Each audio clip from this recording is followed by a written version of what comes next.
Salam Bapak Ibu, jumpa lagi pada kegiatan e-learning penilaian prestasi kerja jabatan fungsional guru. Pada kesempatan ini, kita akan membahas LKB 2, yaitu penilaian sasaran kerja pegawai. Penilaian SKP paling sedikit meliputi aspek kuantitas, aspek kualitas, dan aspek waktu, sesuai dengan karakteristik, sifat, dan jenis kegiatan pada masing-masing unit kerja. Dalam hal kegiatan, tugas jabatan yang didukung oleh anggaran, maka penilaian SKP meliputi pula pada aspek biaya. Kita masuk kepada LKB 2. Formnya adalah seperti yang tampil pada layar Bapak Ibu, yaitu penilaian sasaran kerja pegawai. Pada aspek kegiatan tugas jabatan dan target, ini berasal dari rencana atau SKP yang disusun oleh pegawai, kemudian pindah sampai ke target, kemudian pada akhir tahun, pejabat penilai, dalam hal ini kepala sekolah, menilai realisasi dari masing-masing aspek. Pada aspek kuantitas atau output, pegawai tersebut merencanakan 2 output pada unsur merencanakan dan melaksanakan pembelajaran atau bimbingan. Kemudian, rencana yang disusun di awal tahun tadi kemudian dinilai oleh pejabat penilai, yaitu kepala sekolah, dan realisasinya dilihat berapakah jumlah dari kuantitas. Kemudian dituliskan. Kemudian pada aspek kualitas dan mutu, si pegawai tadi merencanakan kualitas mutunya pada unsur merencanakan melaksanakan pembelajaran adalah 100, kemudian pejabat penilai menilai berapa kualitas mutu yang dicapai dari kegiatan indikator kegiatan yang dilaksanakan tadi, yang direncanakan. Kemudian pada aspek waktu, si pegawai merencanakan waktunya misalnya 12 bulan, kemudian pejabat penilai menilai berapa waktu yang tercapai atau terrealisasi. Pada aspek biaya kita tidak membuatnya karena tidak ada anggaran yang spesifik untuk kegiatan unsur merencanakan dan melaksanakan pembelajaran.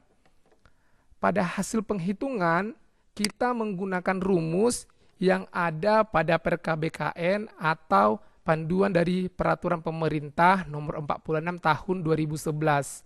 Dilihat bagaimana menilai kuantitas, aspek kualitas, kemudian aspek waktu. Di sini ada penghitungannya. Kemudian nilai capaian SKP-nya adalah hasil dari penghitungan dibagi 3. Mengapa dibagi 3? Karena ada 3 aspek yang dinilai. Masing-masing unsur dikerjakan seperti yang pertama. Kemudian yang membedakannya adalah pada unsur tugas tambahan dan kreativitas. Unsur tugas tambahan dan kreativitas ini adalah rincian atau pekerjaan yang dilakukan oleh pegawai yang tidak tertera, yang tidak ada pada lampiran 1 Permenpan RB dan tidak memiliki angka kredit. Misalnya pada Permenpan RB tersebut, di sana kan tidak ada tugas tambahan seperti bendahara dana BOS. Kemudian seandainya Bapak Ibu ditugasi, maka dibuat di tugas tambahan adalah bendahara dana BOS, kemudian nilainya 1. Nah, ini tidak memiliki angka kredit dan tidak ada tertera pada kegiatan rincian kegiatan guru pada Permenpan RB lampiran 1. Nah, kemudian hasilnya didapat. Kemudian kategorinya ada kategori buruk, kategori sedang, kategori cukup, kategori baik, dan sangat baik. Nah, untuk mengerjakan LKB 2 ini, panitia sudah menyiapkan contoh deskripsi soal SKP.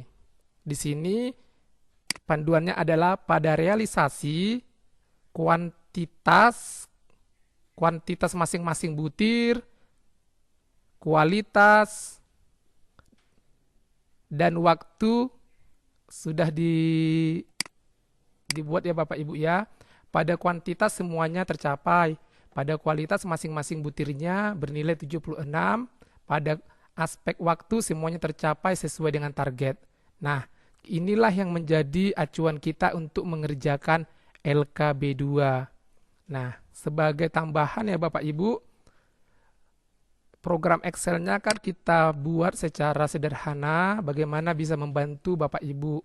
Kemudian untuk mengisi baris-baris berikutnya secara otomatis, kita tinggal memblok, kemudian kita copy seperti ini, kita tarik sampai ke bawah, gini Bapak Ibu ya.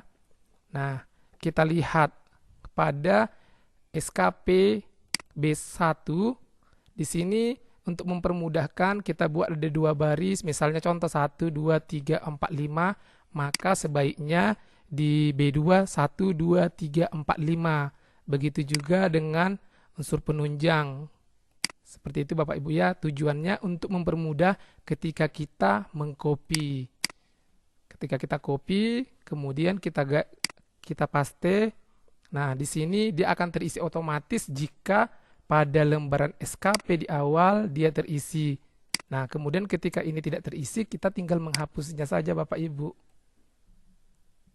Nah, kemudian akan otomatis terisi ke bawahnya. Nah, seperti ini. Kemudian kita hapus. Nah, Bapak Ibu, inilah aplikasi yang sangat sederhana yang bisa kami share atau kami bagikan kepada Bapak Ibu. Selamat mengerjakan. Terima kasih.